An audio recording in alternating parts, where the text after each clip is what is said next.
Hey everyone, welcome back. Today, we're diving into something super straightforward: how to add cash to your Cash App account.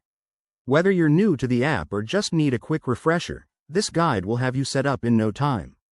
Cash App is one of the easiest ways to manage your money on the go, and adding funds is a breeze.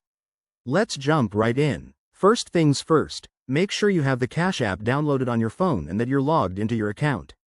If you haven't signed up yet, it's free and takes just a minute.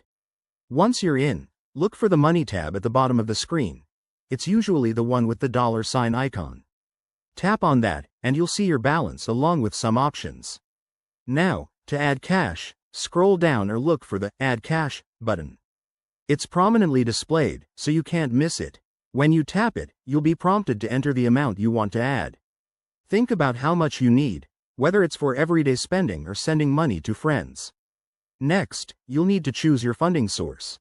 This could be your linked bank account, a debit card, or even depositing cash at a participating retailer like a store that accepts Cash App. If you're linking a bank account, make sure it's already connected in your settings. Just select it, confirm the amount, and hit Add. It might take a few seconds to a minute for the funds to show up, depending on your bank. Pro tip: keep an eye out for any fees. Most ads are free, but it's good to double check. One common hiccup is if your bank requires verification, so if that happens, just follow the on-screen instructions. And remember, always use secure networks when handling your money. Once it's done, you'll see your new balance updated, and you're good to go. There you have it. That's how to add cash to Cash App in a few simple steps. It's quick, convenient, and perfect for managing your finances.